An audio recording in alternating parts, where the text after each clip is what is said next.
In a sentence, we see the different words are there. വ്യത്യസ്ത രീതിയിലുള്ള വാക്കുകൾ ഉപയോഗിച്ച് ക്രമബദ്ധമായി ഉണ്ടാക്കുന്ന ഒരു സംഗതിയാണ് ഈ സെൻറ്റൻസ് എന്ന് പറയുന്നത്, വാചകം എന്ന് പറയുന്നത്. ആ സെൻറ്റൻസുകളെ നമുക്ക് വ്യത്യസ്തമായ രീതിയിലുള്ള വാക്കുകൾ ഉപയോഗിച്ചായതുകൊണ്ട് ആ വാക്കുകളെ വേർതിരിക്കാൻ കഴിയും. ആ വേർതിരിവിനാണ് ഓരോ വാക്കിൻ്റെ ഉപയോഗത്തിനനുസരിച്ചുള്ള as per its usage we can divide different words into different kinds. So അങ്ങനെ നമ്മൾ ഡിവൈഡ് ചെയ്യുന്ന വാക്കുകളാണ് നമ്മൾ ഒരു സെൻറ്റൻസായിട്ട് ക്രമീകരിക്കുന്നത്.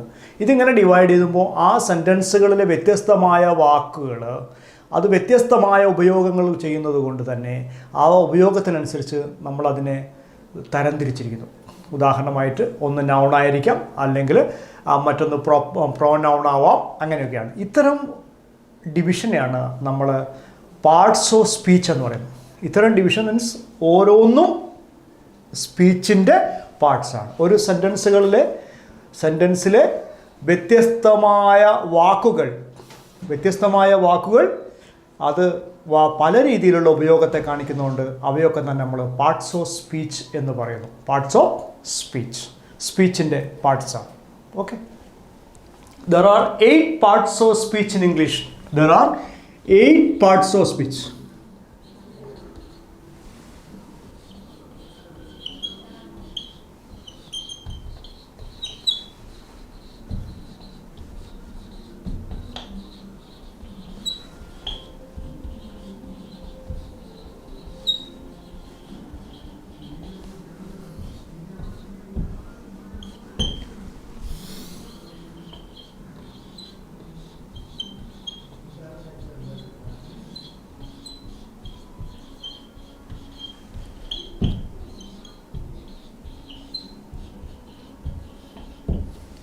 ഇംഗ്ലീഷിൽ പാർട്സ് ഓഫ് സ്പീച്ച് 8 എണ്ണമുണ്ട്. സ്പീച്ചിൻ്റെ പാർട്സാണ്. നമ്മൾ എന്ന് പറയും പോലെ ഒരു യന്ത്രത്തിൻ്റെ വിവിധ ഭാഗങ്ങളെന്ന് പറയും പോലെ ഒരു സെൻറ്റൻസിൻ്റെ വിവിധ ഭാഗങ്ങളാണ് ഈ parts of speech. There are 8 parts of speech in English. One is that noun. Second one, pronoun. Third one, verb. 4, adjective. 5, adverb. 6th one, preposition.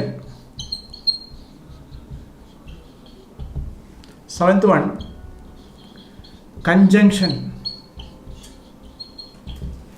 8th one, interjection.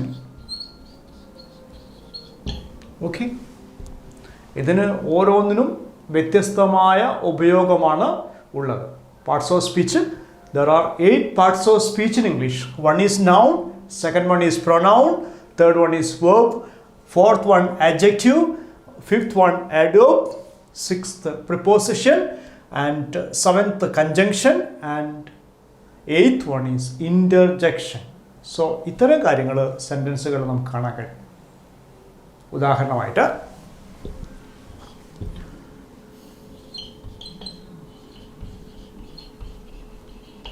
I am a doctor.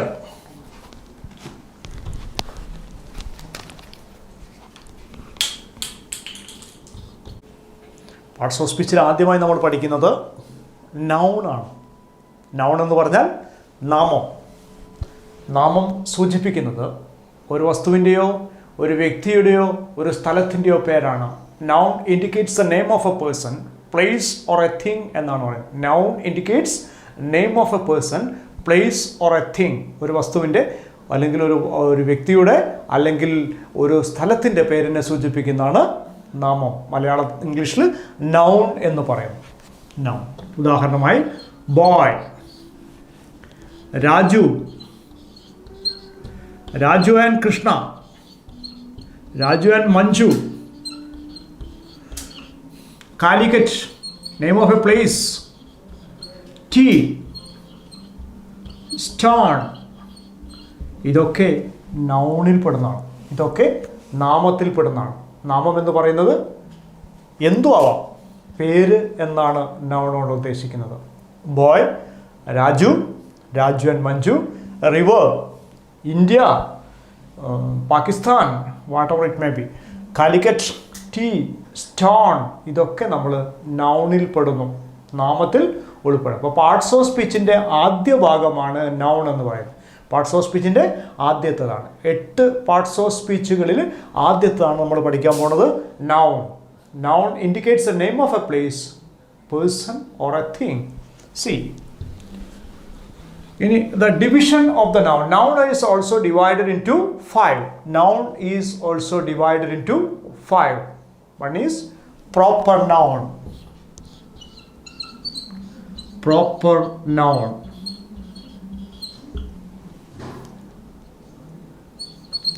Second one is common noun. Third one is collective noun. Fourth one is abstract noun. Fifth one is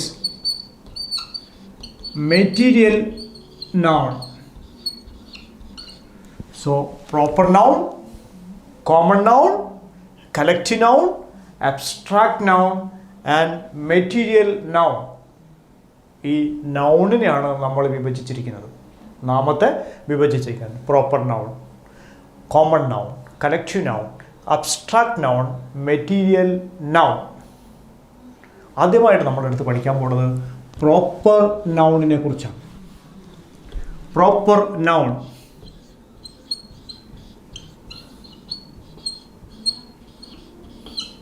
എന്താണ്? Proper noun എന്ന് പറഞ്ഞാൽ proper എന്ന വാക്കിനർത്ഥം പ്രോപ്പറായിട്ടുള്ള, പ്രത്യേകമായിട്ടുള്ള ഒരു proper place, നമ്മളൊരു നിശ്ചിതമായ എന്നുള്ള അർത്ഥത്തിലാണ് ഈ നൗണാണ് നമ്മൾ പ്രോപ്പർ നൗൺ എന്നുള്ള രീതി. There are 5 nouns, 5 divisions of noun in English: proper noun, common noun, collective noun, abstract noun, material noun. അപ്പോൾ ഇവിടെ നമ്മൾ പ്രോപ്പർ നൗൺ ആണ് ഉപയോഗിക്കുന്നത്. Example: Raju is good boy. Raju is a good boy. ഇവിടെ നമ്മൾ രാജു എന്ന് പറയുന്നത് നൗണാണ്, ബോയ് എന്ന് പറയുന്നതും നൗണാണ്. 2 നൗണാണ് ഇവിടെ ഉപയോഗിച്ചിരിക്കുന്നത്.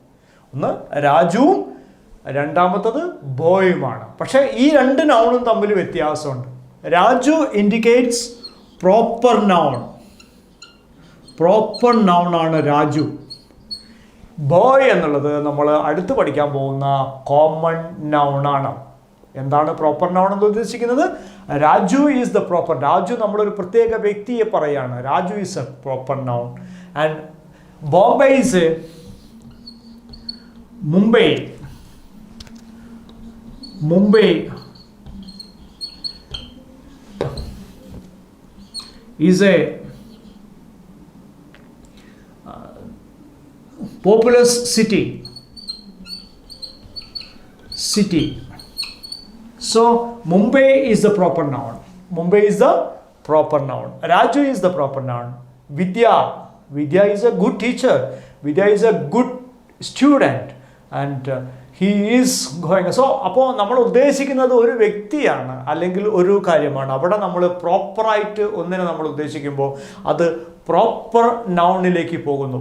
മനസ്സിലാവുന്നുണ്ടോ? പ്രോപ്പർ നൗൺ എന്ന് പറയുന്നത് Mumbai is A popular city means Mumbai ആണ് നമ്മൾ ഉദ്ദേശിക്കുന്നത്. അതുകൊണ്ട് അത് പ്രോപ്പർ നൗൺ ആണ്. മുംബൈ പ്രോപ്പർ നൗൺ ആണ്. Okay. Umbrella is A good device. ഇവിടെ അംബ്രല്ല എന്നുള്ളതും നൗണാണ്, ഡിവൈസ് എന്നുള്ളതും നൗണാണ്. പക്ഷേ അംബ്രല്ല എന്ന് പറയുന്നത് പ്രോപ്പറാണ്, ഡിവൈസ് എന്ന് പറയുന്നത് നമ്മൾ അടുത്ത് പഠിക്കാൻ പോകുന്ന കോമൺ നൗണിൽ പെടുന്നു.